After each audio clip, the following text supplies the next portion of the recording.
Alhamdulillahi ala ni'matil iman.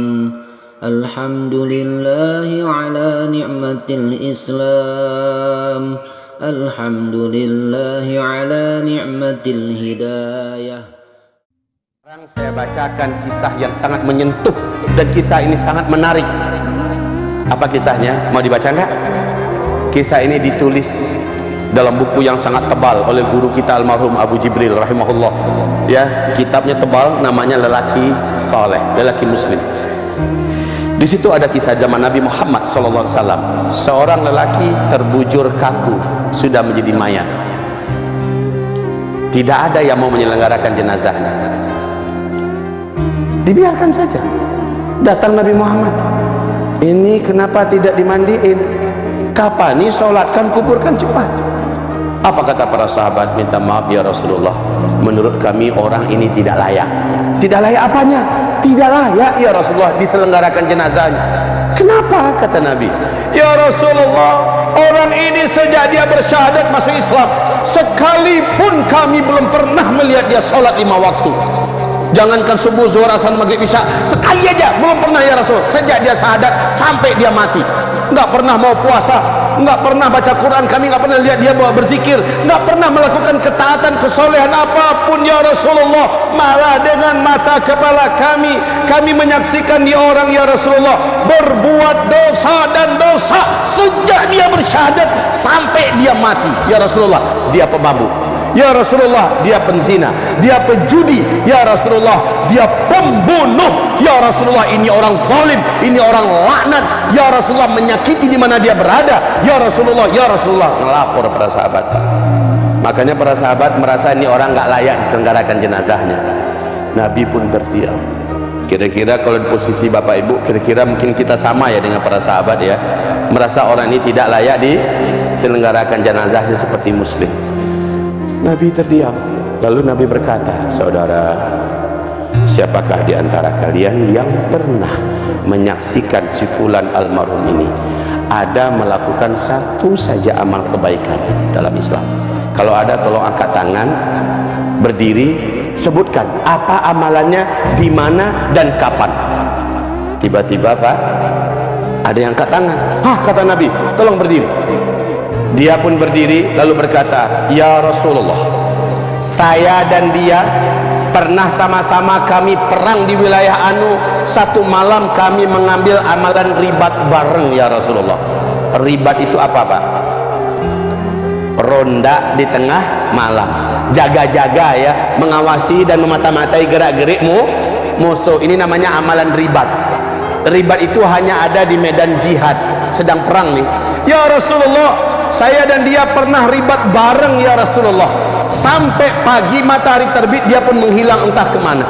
Mendengarkan itu Rasulullah langsung terbelalak biji matanya, berubah langsung wajahnya, semerta-merta langsung beliau menyingsingkan lengan bajunya dan akan menyelenggarakan jenazah dengan dirinya sendiri.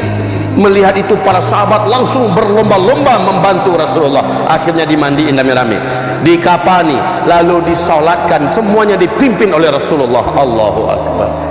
Saat akan diantarkan ke pekuburannya, sampai di lubang kuburan, Nabi masuk duluan. Nabi yang terjun ke bawah Pak. Satu orang sahabat yang lain juga ikut mendampingi Nabi. Dengan tangan beliau yang suci dan agung, Nabi sambut jenazahnya. Lalu Nabi yang mengantarkan, meletakkannya di liang lahatnya. Apa kata Nabi? Dan ini yang ditulis oleh para ahli-ahli hadis.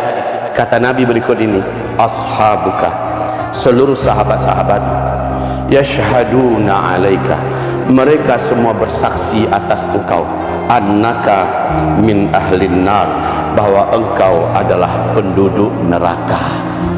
Wa ana, sementara saya, asyhadu laka, saya bersaksi untuk engkau, annaka min ahlil jannah, engkau penduduk surga. Nggak pernah beramal, dosa aja yang dibuat seumur hidup, tapi karena pernah terlibat dalam perang, maka semua dosanya masuk dalam ayat tadi. Kalau kamu pergi berjihad atau mengeluarkan hartamu untuk membantu jihad, semua dosamu diputihkan, kamu dianggap ikut berperang, wajib masuk surga. Dan ini terjadi. dengan orang yang sudah meninggal dunia. Pertanyaan saya pada Bapak Ibu, kita ini para pendosa apa bukan? Pendosa kita kebanyakan atau masih sangat sedikit? Banyak banget ya, termasuk yang ngomong nih. Wahai Bapak Ibu, amalan kita banyak apa sedikit? Kita jujur banget ya, amal sedikit, dosa kebanyakan, pengen masuk surga. Ya iyalah, tapi jalan tolnya dibuka Allah. Gabunglah kamu, ikutlah kamu berperang di jalan Allah. Hari ini siapa yang meragukan perang yang terjadi di Palestina adalah jihad tersuci dan teragung sejak bumi ini ada? Ada yang meragukan? Tidak. Tidak ada yang meragukan jihad yang paling suci hari ini adalah di Palestina, dan pelakunya adalah para mujahidin yang ada di seluruh Palestina, dan musuhnya adalah penjahat setan manusia berupa Israel terlaknat. Kalau Bapak Ibu ingin bergabung ba'da asar, tahan dirinya, berazamlah, saya akan ikut, saya akan bergabung, tapi dengan cara yang diajarkan Nabi. Jadi cara yang diajarkan Nabi, masuk waktu asar 1 menit lagi. Hah? Lewat 10. Iya, oke. Waktu kita masih ada, Bapak Ibu. Nabi berkata di hadapan para sahabat, saudara-saudara, besok kita penggalangan dana ya, untuk membantu perjuangan jihad di daerah anu, melawan anu. Karena kita akan berangkatkan pasukan, butuh dana yang besar. Siapa yang mau berinfak fisabilillah, kumpul di sini. Besok serahkan pada kami. Gitu kata Rasulullah. Bapak Ibu, beda ya kalau amalan sedekah itu diam-diam dan kecil-kecil jumlahnya. Kalau sedekah kecil-kecil, Pak. Tapi kalau infak enggak, terang-terangan, beda banget. Sama dengan haji. Haji terang-terangan atau sembunyi-sembunyi? Terang-terangan. Infak fisabilillah termasuk amal terang-terangan. Ya. Lalu besok kumpul di sini. Malamnya berundinglah, suami istri berunding ya. Kemudian para sahabat juga membaca apa yang harus mereka infakkan besok. Mereka bergairah, mereka semangat. Sebab apa? Mereka baca janji Allah yang ini dan mereka ingin terlibat di dalamnya.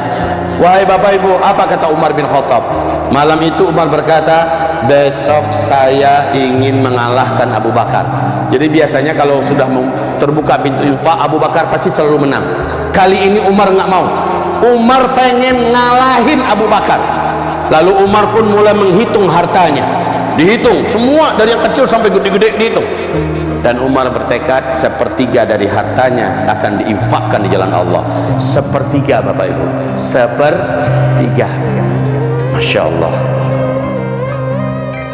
Yang lain-lain sudah sepakat, besok kita infakkan ini. Besok, baik Bapak Ibu, ketahuilah, infak itu kata para sahabat, hampir-hampir kami tidak sempat mengeluarkan zakat mal, karena harta kami salurkan untuk infak fi sabilillah. Saking besarnya yang Allah siapkan untuk orang-orang yang bergabung dalam infak fi sabilillah. Akhirnya besok pun Nabi sudah menunggu, sahabat sudah penuh. Nabi berkata, siapa duluan maju? Umar yang maju duluan. Nah ini ya contoh amal infak fisabilillah. Hal ini kita lakukan di masjid kita ini nanti. Ba'da asar, siapa yang akan bergabung dalam infak fisabilillah berdiri maju. Lalu Umar pun maju. Hai Umar, apa yang kamu infakkan kali ini? Umar berkata, ya Rasulullah, aku menginfakkan berapa tadi? 1/3 dari total hartaku ya Rasulullah. Tolong doakan kepada Allah agar Allah meridhai diriku menerima amal ini. Nabi menjabat tangannya, Nabi mendoakannya, para sahabat mengaminkannya. Ini hal sama kita lakukan hari ini di sini. Baik Bapak Ibu. Kemudian setelah itu Umar pun duduk. Siapa lagi kata Rasulullah? Abu Bakar angkat tangan. Nah ini target Umar kan mau ngalahkan Abu Bakar nih. Abu Bakar maju. Abu Bakar pun maju dengan mantap. Kamu apa yang kamu infakkan dan berapa? Abu Bakar menjawab dengan mantap, ya Rasulullah, anakku semuanya udah pada jadi. Ya, sementara tidak ada lagi tanggung jawabku. Ya Rasulullah, usahaku sudah aku amankan, modal dengan biaya personalnya sudah diamankan. Semua hartaku aku infakkan di jalan Allah ya Rasulullah. Tolong doakan diriku. Ya Allah, seluruh hartanya Bapak Ibu. Nabi pun menyalaminya, mendoakan, diaminkan oleh semua sahabat. Dan apa kata Umar bin Khattab? Lemes langsung tubuhnya, goyang lututnya.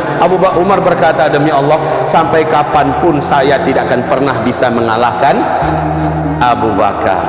Akhirnya lemeslah dia, Abu Bakar unggul. Siapa lagi, kata Rasulullah? Utsman angkat tangan. Ah, kamu Utsman, apa yang kamu infakkan? Setengah dari total hartaku ya Rasulullah. Setengah.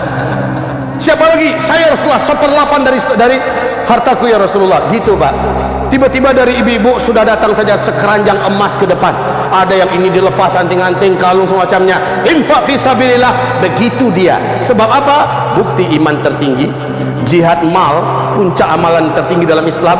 Allah ganti 700 kali lipat. Allah putihkan semua dosa, wajib masuk surga, dihitung sebagai pejuang, dan dapatkan pahala orang sedang berjihad.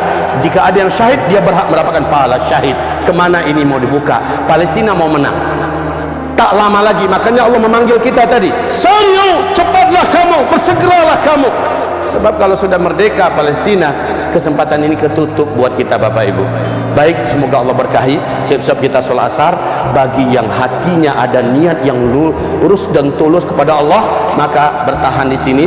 Habis asar kita lanjut, dan finishingnya nanti kita berdoa untuk Palestina. Kita doakan semua yang melibatkan dirinya untuk membantu Palestina. Barakallahu fikum.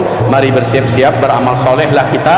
Berundinglah sekarang dengan suami, dengan istri, dan persiapkan harta terkuat, harta terbaik yang berhak mendapatkan janjian Allah yang tertinggi untuk kita semua.